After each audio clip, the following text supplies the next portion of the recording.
Hello and welcome to a new episode of the Seriously in Business podcast. Today I am joined by special guest Karlie Plowman from Techno, and she is a website designer and particularly an SEO expert, and that's what I pick her brain about today. We look at all things from keywords to making sure that you come up in the first page of Google to all of these different bits and pieces to inspire you on how do you make sure that your SEO for your own business is doing a really great job of doing marketing for you instead of just being a website that just sits on the internet not drawing anyone to you. So I hope you'll enjoy this episode. If you don't know who Karlie is a seasoned professional in the field of website design and SEO and is dedicated to supporting women in small business and solopreneurs. With over 10 years of experience, Karlie has established herself as a leader in the industry, having worked with a diverse range of businesses across industries including psychologists, copywriters, beauty therapists, allied health, laser tattoo removalists, and many more.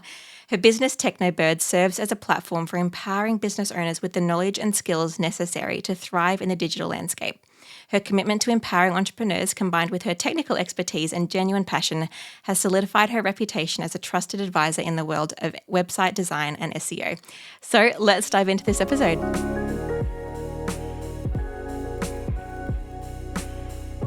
Karlie, welcome to the podcast. Thank you so much for joining us. Thanks, Jacqui. Thanks for having me on. I'm so excited to talk to you. It'll be so good. I say us as if there's more people in my room than just me, but I guess together we're an us. I do that too. I'm like, we, that. I'm like, who's the we? There's no one else. It's just me. I don't know why I do that. It's so weird. I started doing that when I first started my business. I was like, oh, I need to sound more like professional than I am. Like it's not just little me in my little office. But now I actually can say we because I've got people working with me. I'm like, this is weird. I am a we. Why. Well, that's why you say we, but you've got your team, so I get that. I have no team. It's just myself, so I've got no excuse. But they're not with me right now to intro you into the podcast, so that's even worse. But no, anyway, before I get too distracted, I would love to ask you a question I ask all of my guests when they jump on, and that is, what does an average day in your life and business look like? Like, what's a bit of an insight into the life of Karlie outside of what we might see on the interwebs? Yeah, well, I have two kids that are in school, in primary school. One's in grade 2 and one's in grade 6 this year. So a typical 9 to 3 day, I guess, for me is, getting them up and ready for school in the morning, dropping them off at school at 8:30. And then I take my dog for a run around the local footy oval so he can just get his energy out and I can suck in some breath of fresh air, which is very needed for me in the mornings to get me going. So I go and do that, and then I come home and I literally jump online and look at what my day is. If I've got work booked in, or if it's a Monday or a Thursday, I do my calls generally on a Thursday. I usually don't do them any other day because I like to get stuck into client work and I can't be distracted. I can't be pulled out and do a call and then get back in flow. It doesn't work for me. So yeah, I'll look at my day, what's going on. If it's an admin day, then I just get stuck into emails and whatnot, client work, and then usually my brain will start to shut off about 2:30, 3 o'clock. So yeah, I have between I reckon 10 and 2:30 is my best hours of the day, my focus hours. So I try and stay not distracted in that and just, get my work done. And then usually from about 3, it's pick up kids from school, and then they've got either soccer training or swimming or an appointment at something. There's something every day pretty much. Or I play netball, I have training, is something. We're a very active sporty family, so we're out and about. And then, yeah, I usually just come home from wherever we've been out and do the whole dinner and hang out thing. And that's about my day, really. So boring and normal. No, I love it. It sounds like you've got a pretty good, do you ever work in the evenings, or you're pretty good at just working during the day? I used to. When my kids were babies, I would work at night. And I actually like working at night because I'm a natural night owl. I'm not a morning person.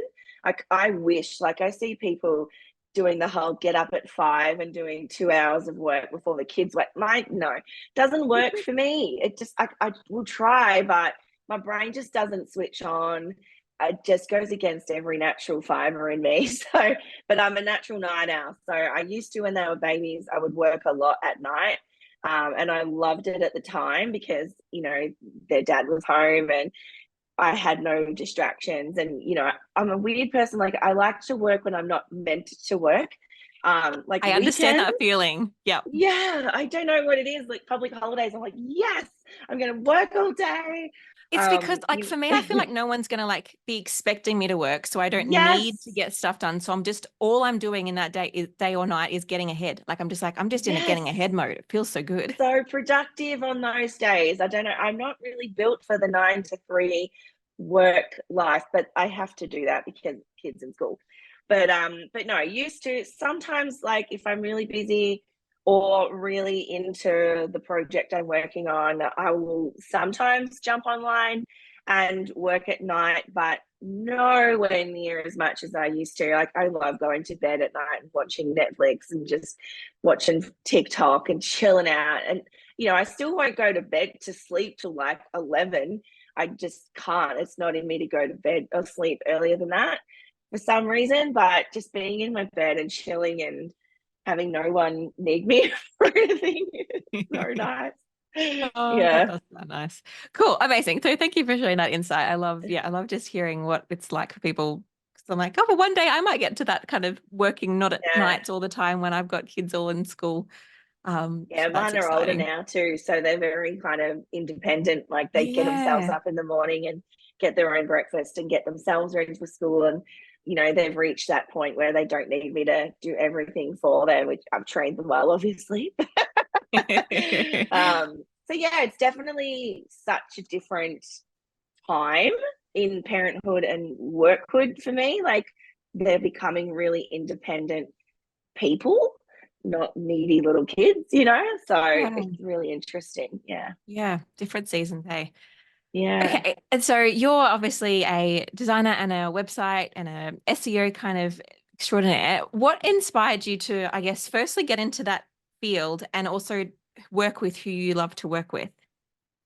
Well, I guess I have that typical story of I was pregnant with my first child and worked in, sorry to hear my dog barking, worked in really boring jobs up until that point. Like I didn't really know what my purpose was career wise. I just worked in like office admin and childcare Yeah. for most of my life up until that point. And never was I ever happy or fulfilled in those jobs. I just did them because I didn't know what else I was meant to do. And yeah, like not a career, just a job type thing. And then I fell pregnant with Harper, and I was on the committee of the local football netball club at the time, and they had a website, and they wanted someone to step in and like take it over, redo it, and turn it into this like online hub where all the info is, so that everything was a bit more automated and whatnot. And no one in that committee meeting wanted to put their hand up because no one knew how to build a website or have any idea how to deal with websites and hosting and all that stuff. And I was about to go on maternity leave, and I'm like, oh, you know what? I've actually always been curious as to how websites are built, and that might be something I can learn and do whilst I'm, hanging out waiting for this baby to be born. So I was like, stuff it, all right, I'll have a crack. And yeah, I went and met the guy that built the previous website, and he was sort of showing me the ropes and whatnot. And for some reason, my brain went, oh, I think you can do better than this. And I had never built a website before. I had no idea about anything. So I'm like, oh, well, just, have a look around. I literally Googled how to build a website. And that is where it all started. Like the minute I Wow. started looking into website platforms and hosting and domains and user experience and SEO, like it all just lit me up. I don't know. I was like, this is so fun. And everything really clicked for me from the get-go. And I don't know why, because like I said, I'm not trained in any of that. I never went to uni for it. But everything I was reading, I'm like, I get that. Yeah, that makes sense. And I just started building like websites. And my first client was my brother-in-law, who's an artist, very well-known artist. And he was like, well, build one for me, like to get you started. I don't care. He's very easygoing, simple kind of guy. And so that's where I started. I didn't charge him for the website or anything. And I had to do some practice sites, and I started building with Wix because you could build sites for free. on there, like without publishing them, just to get my skills and figure it all out. And I was looking at, actually it wasn't Wix, it was Weebly, sorry. Oh, And Weebly. then yeah, I know. And I'm like looking at all the different platforms, Squarespace, WordPress, Shopify, all of them. And I'm like, this is just so fun. And then I had 12 months off, maternity leave. And in that 12 months, I knew I didn't want to go back to my boring job that I hated. I just knew that was a dead end for me. And I'm like, well, I've got this 12 months. What do you want to do? Like, I always thought I wanted to have my own business and work for myself. I wanted that flexibility. I wanted to be creative, and I wanted to know that there was longevity in whatever it is that I was going to do whilst I could raise my kids at the same time. So I just was like, give this a go. Start your own business. You don't know what you're doing. That's fine. It fails. Who cares? You figure it out as you go along. And that's where it all sort of started. In the end of that 12 months, I quit my job and was doing this full time. I say full time, but and then things just started building, and I, got more into social media marketing, and clients were finding me, and it just built and built and built. And like 10 years later, here I am talking to you about, my life as a web designer, SEO person. So That's yeah, so wild. That's the so rest is wild. history, as I say. Yeah.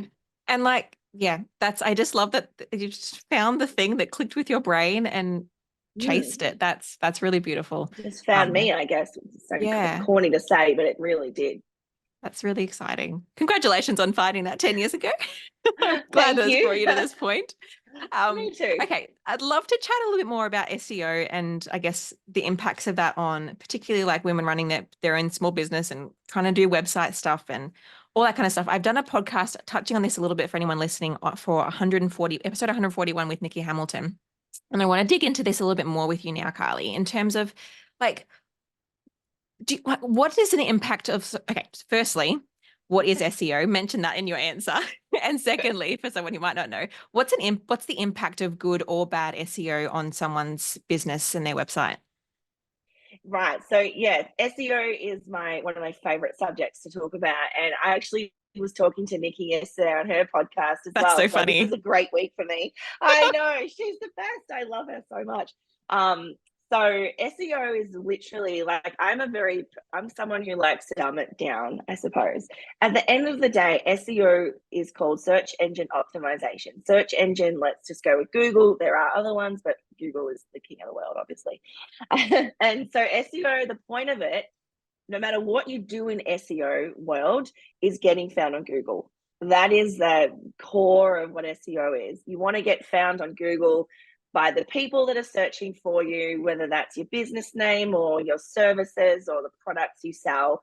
And you want to be as visible as possible and as high on Google Google search pages as possible, because the higher you are, like page one, then the more likely you are to get clicked on. Your website's going to get clicked on. And, the percentage, I can't remember what it is at the moment. It's something like 38 or 45% or something like that. If you're on page one of getting click-throughs, and then the further you are down search results, that percentage obviously drops, because not a lot of people click to page 2, 3, 4, etc.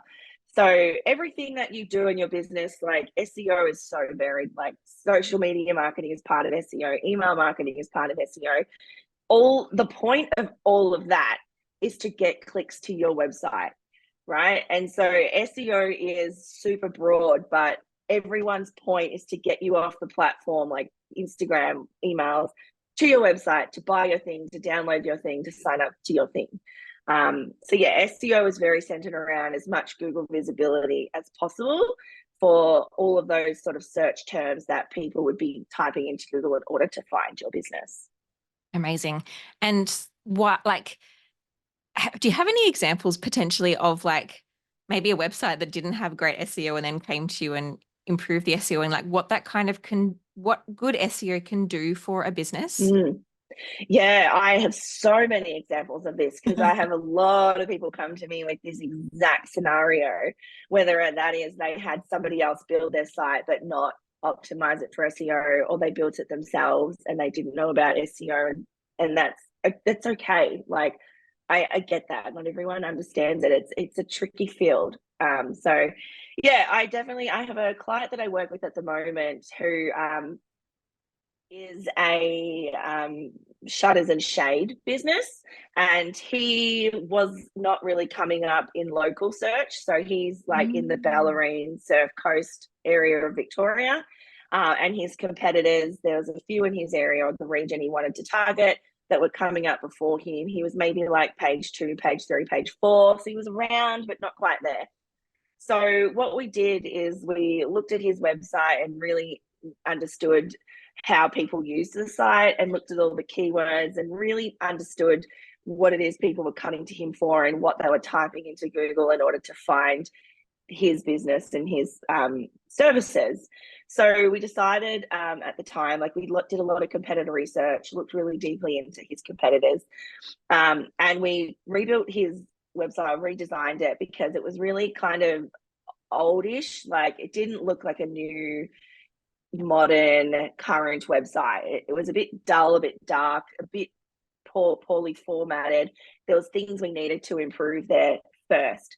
So we freshened it up, like lightened up the background, changed the images, like just way better structure, better user experience, more in line with his branding and appealing to his target audience, which is like people that live by the beach. But there was none of that kind of branding on his website whatsoever. So we changed all that around first, and then I also did a keyword strategy to make sure that we had all the right keywords in all the right places in his website, resubmitted his site to Google so they'd come back and recrawl it and see that he'd made these changes and he's got these new keywords and site structure and whatnot. And over the last 6 months, I've been doing a report for him every month on how his performance analytics have changed. Like, is there improvements in his Google rankings, and the type of person coming, the change in bounce rates, the conversions, all of that. And just from doing like that website redesign that was more appealing and better structured, and the keyword strategy, and then going to the effort of obviously resubmitting to Google and all that sort of thing, he's now appearing on page 1 of Google for most of his keywords, because we've done the work to do that. And he's like messaging me going, oh my gosh, like I can't believe, the difference. I'm getting so many more calls, and people are now like reviewing his leaving reviews on his Google My Business page, which they weren't before, because now he's couldn't find Google him. My Business is coming up. Yes. So yeah, that's a really, really good example. And it wasn't a big deal sort of to make those changes. Yes, the website redesign was probably a big deal, but as we had a vision, we had a goal, and we knew what we needed to do, and we got in there and did it, and I've been doing this a long time, so I know what it takes to make a good website that's SEO friendly. And he trusted me, which is like the best part, because I get that it's hard to trust SEO people because there are so many dodgy SEO people in this world. So many. Oh God, I could talk about the amount of emails I get. I know, so do I. Even in my normal inbox now, I used to all just go to junk and spam, but now I'm getting emails in my actual inbox, and they can look really legit. They really can. So, I understand why people are really untrusting of SEO people, but you've got to do your homework when it comes to that as well. Like really ask a lot of questions, do lots of digging into who they are, what they've done in the past, who they've worked with. Like, there's so much. That's a whole other topic we could talk about. But he trusted me, and he was referred to me from someone else that he'd worked with, a couple of people. So he, knew that I was not going to take him for a ride like so many other so-called SEO people do. That was a big part of it. That's cool. And I love that your work is so easy to quantify the success of it. Like you can just look at the reports and be like, well, actually, like things like you're on the first page of Google now, you're this and this and this and this. I'm like, that's so great. And I'm not just telling him, like I'm actually showing him the data as well. Like sometimes people will just say, oh yeah, you were on page 4, now you're on page 2, and just take their word for it. But I'm literally showing him the data. So I'm not joking. Like this is what's happening. This is actually, this is the real deal.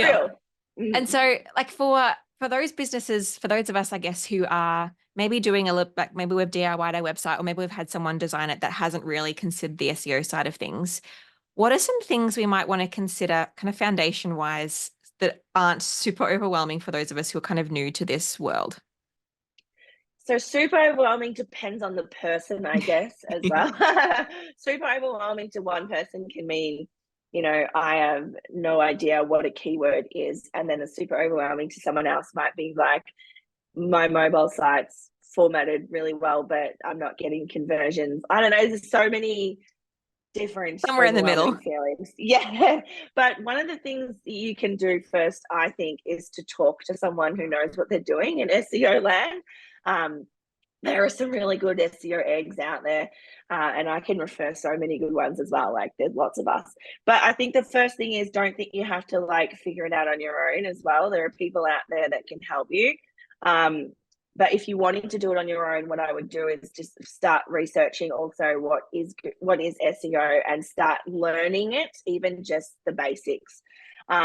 If you're going to do DIY, my first point of advice would be to make sure your site is keyword rich. So making sure that you've got the proper keywords where they need to be in your site so that Google can understand and humans and people can understand what it is that you do, who you are, what you sell, where you're located, all of those basic sort of things. And so Sometimes that can get, keywords for those who don't understand, like would be those words of like, yeah, say for me, it would be a graphic design and yeah, CANVA yep, and DIY, or like putting those kind yeah, of really intentional words throughout your website.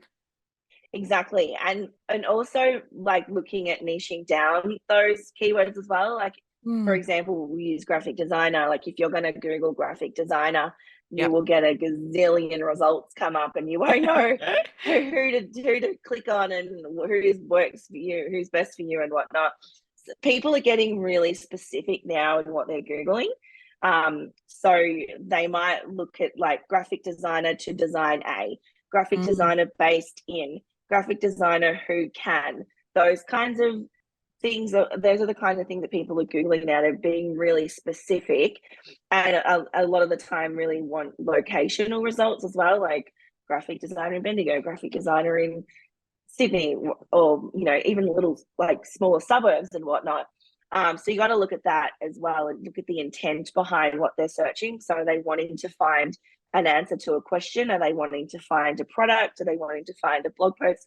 Look at the intent behind the search as well. But yeah, keywords are something that I think everyone needs to do properly. And make sure that they are in your site where Google needs to find them, not just in like the meta tags and that kind of thing. It's got to be also in your content, in Mm. your blog posts as well. So that's always my number one. And my number two would definitely be making sure your site is mobile friendly, because Google now look at your mobile site and index your mobile site before they even get to your desktop site. Wow. Yeah, so that is really important to make sure that your mobile site's formatted well, and that those are things like making sure your text is big enough that we don't have to zoom in to read it. If there's like buttons on your site, making sure that they're like thumb size and not taking up half the page or so small you have to zoom in to click it. If you've got content, making sure it's all within the screen so that people don't have to like slide their finger across to read, which is so annoying. That is All like those things. I will give up on your website if I have to move across the I screen with know. my mobile. Yep. Same. It's the worst. And things like pop-ups, like notoriously bad for SEO, or Mobile. pop-ups on mobile sites. Yep. That cover up the content or just are shoved in your face straight Or you can't away. find And little X button. yes, all those things, so important, because everything will come down to the first impression someone has on your website. And if their first impression is, oh, this is so annoying, I can't even read the content. Like, what even is this site? What, this is not what I want. You don't want those first impressions. So going to that effort of making sure your site is as formatted and mobile friendly and optimized for SEO and user friendly, all those things is super, super, super important. So those are my favorite two. beautiful. There is, I feel like there's so many things to think about with like, There is. I thought it was a nice little, just think about these two to start with. And then Yeah. hopefully once you've kind of started to think through those things, particularly keywords and kind of in that space of your brain, it'll be easier to start to look at like the different heading Yeah. sorts or the different other things that SEO apparently needs that I don't really know about. That also reminds me, I wrote about this. It's called bare minimum SEO, and I forgot I even wrote this blog post. There's a blog post on my blog if anyone Oh, wants cool. to I'll read my link that in the thoughts. show Bare notes. minimum. Yes, it's there. I forgot all about that. I was like, here's a good topic, bare minimum SEO. I'm like, oh yeah, I've already written that. I've done that before.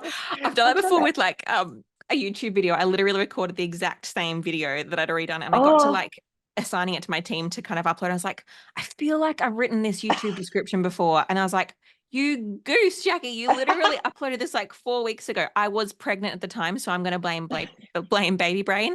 But I was like, oh boy, and so I ended man. up. I had already recorded the whole video, so I just waited about 3 months and then posted it again because I was like, it's Yeah. good content. But And you must have been passionate about that topic to want to do I it all am. again. It's so true. I just wanted to interrupt for a moment to say that if you're enjoying this episode, I would love to invite you to my free 3-part video training to help you to create your own stunning visual brand, helping you to grow your business faster and to feel and look $1 million. If you're ready for the best year of business yet, then join over 1,000 business owners who have already taken part in the challenge to get started on creating your own brand. Join us today at whitedeer.com.au/challenge. That's the color white, the animal deer.com.au/challenge. Cannot wait to see you there. Let's get back to the episode. This may or may not overlap with the previous question, but hopefully you've got a bit different take on it in terms of what are some common mistakes that you see business owners making when they are coming to optimize their website for SEO? Like just one or two things you're like, just stop doing this, people, that you might see. Oh gosh. Well, I think the first mistake people make is ignoring it. That's a good one. Hoping that they'll be able to get away with not doing it.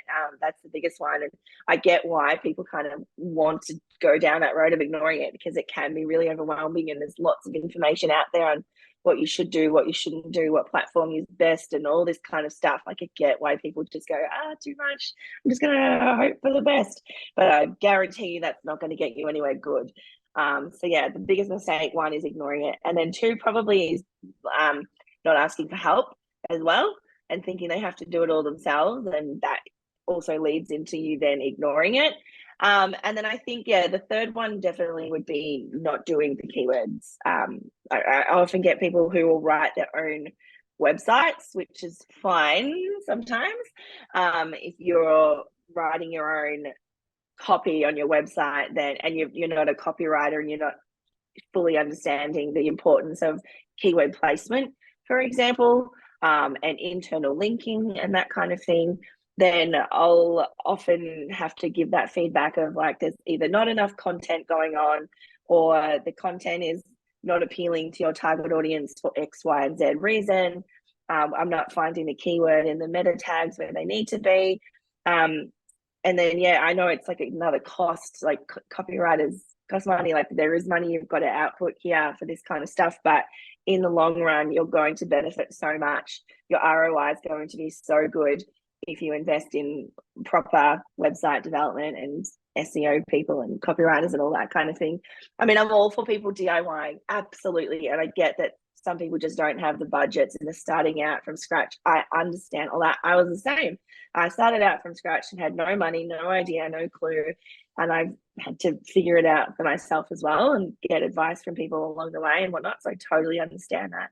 But at the end of the day, if you're running a business and you're wanting to profit from that business, you've got to do things the way, and it's properly, I guess. I guess if you're, like if especially like some businesses, like they need SEO, like they need to be found on search engines to actually thrive and survive. And so it's like, it's half of your, especially for like, if we talk about organic marketing in terms of like people focus so much on social media, which is really great. But at the same time, Google is a really great form of organic marketing for you. If you actually come up when someone searches like candle business Queensland, then you're going to be able to sell your candles to them rather than them finding it the first other 50 people. Therefore, that money that you might invest in getting someone to help you with, whether it's copywriting or SEO or whatever it is going to pay itself back relatively quickly. And it'll be a lot less of a stressful business for you to run in the meantime because you're seeing results actually Yeah. coming in. If we wanted Yes. to hire someone, what are some things we want to like? I would have no idea how to find the right person to hire, like what to Yeah. ask them to do on my website. Like, I'm like, can you please optimize this for SEO? Like everyone has, I nearly did one of these random people that emailed me like 5 years ago. I was Mm. like, I really want to start to kind of push into SEO for my course. And they were so expensive, but I actually had paid my deposit and then I pulled out. And I was Mm. like, but I have no idea what they were going to do. Like, I don't know the right questions to ask to get the right person to do the right thing. What are some things to think about Oh there? gosh.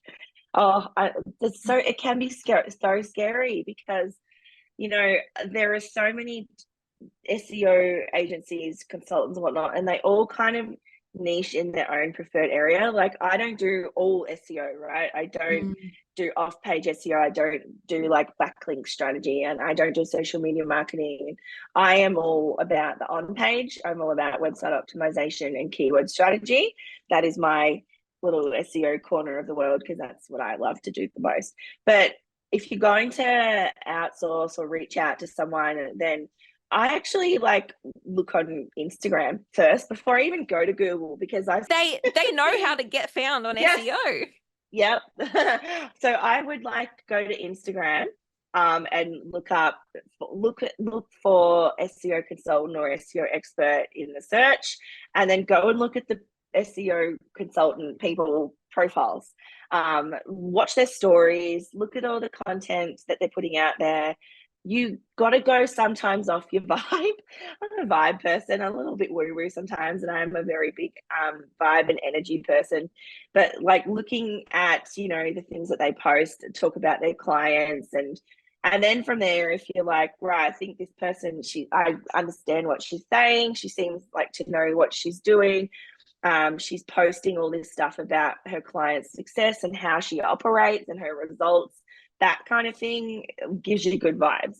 So then from there, I would go and look at their website and have a look deeper into, you know, who they are and what services they provide and if they sort of fit what you're looking for. And then for questions, if you get to the point then when you want to reach out and have a chat with this person, then questions I would ask are, you know, how long have you been doing SEO? How long have you been in the industry for? What is your specialty when it comes to SEO?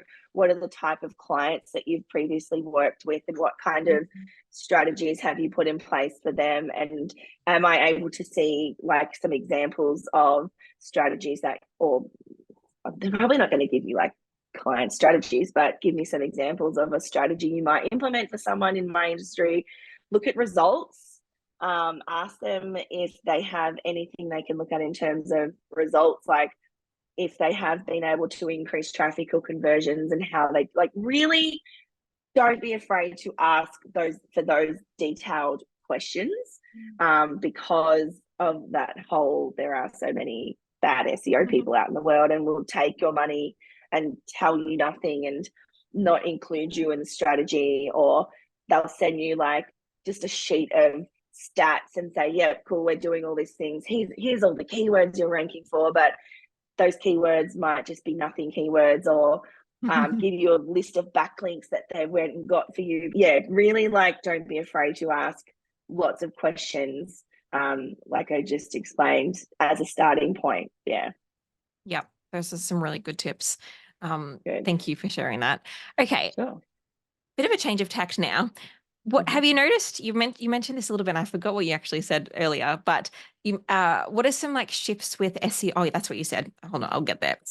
My brain is just like going a thousand places right now. What are some like shifts or trends you might have seen in the SEO world in the last, I don't know, year, or what maybe you think might be continuing to come? For example, you mentioned people are starting to get more specific in the ways that they're Mm, searching. I don't mm, know if AI plays anything into this. I feel like AI is going to be changing searching at some point in the future, but that might be a whole other mm. kettle of fish. Yeah. What are some things you might see at the moment? Yeah, definitely what I touched on before with the more specific searches.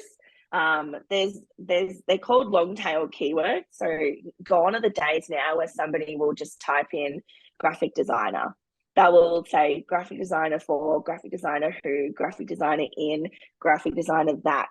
And they'll be really specific, like graphic designer that, what's like graphic designer that is an expert in something or other, or has a particular like colorful graphic designer, or, they're really putting more effort into what they're searching for to weed out all the people that they don't want to work with and find the golden egg, find the unicorn that they want to work with. So yeah, looking at, more long tail keywords, and also the intent behind the search query is really something that's changed a lot, I think, in SEO in the last couple of years, because Google now looks at search intent. So they're not just looking at the keyword or the query you're typing in, they're looking at the reason behind why you are typing that into Google. It's so fascinating, like how they know, I don't know. Yeah, like are they reading my brain? Like how is this working? Exactly. Well, sometimes we think so, right? Sometimes we'll Google something and then bam, Instagram and then Facebook giving us all these ads for that thing we just Googled, or we had a conversation with our friend about some topic, and then we go and, oh my gosh, Google, how do you know? Like it's freaky. But yeah, they're looking at the intent behind the search. Like if the intent is to find an answer to a question, or to find a product, or to find a blog post, or whatever it is, they're looking at that now, which sort of ties into the more specific keywords as well. And my SEO tool that I use, it's called SE Ranking. When I do keyword research, there's now a metric in there that says search intent, and it gives you all the results. So say I typed in a keyword, I can look at everyone that's coming up for that keyword, and I can look at the search intent, and it will tell me if it's informational or if it's commercial or whatever it is. And I find that fascinating as well. Yeah. So I feel like that's the direction that Google is going in. AI, I feel like still it's too soon to really tell, but it's obviously going to have it's going to be a big player in SEO and content marketing and digital marketing. It already is, but it's just, I think, going to explode even more. But for me, it's too soon to tell just yet, because people are still, I think, at those first stages of using it and understanding it and whatnot. So, and I'm someone who doesn't just dive into things that are new and shiny. I will sit back for a good year or two and just watch and see how it plays out first. Exactly. And then I'll form my opinion and whatnot after that. So yeah, definitely will play a big role. In what way yet, I don't personally know. There are some good people out there who are all over this and turning AI into their whole business, which is amazing to watch. So yeah, watch this space, I guess. So cool. Yeah, it's very interesting. And yeah, I love the idea of, that the way that we search is changing, and the way that I guess Google works out our intent is like just things are kind of just advancing a little bit and tweaking a little bit. Yep. And I still remember like 10 years ago, probably more than that now, trying to teach my mum how to Google. I'm like, you can't just write this one thing. You got to like, I know, give her a little bit more information and this and that. I think she's pretty good at it now, maybe. But yeah, I think we're all just getting more specific and knowing that, there's going to be millions of results. So how do I get the exact one that I want? So exactly right. Yeah. For us as business owners too, to consider that. Thank you for sharing that. And so if we want to get in touch with you or work with you or learn from you or read your cool blog articles, how can we get into your world?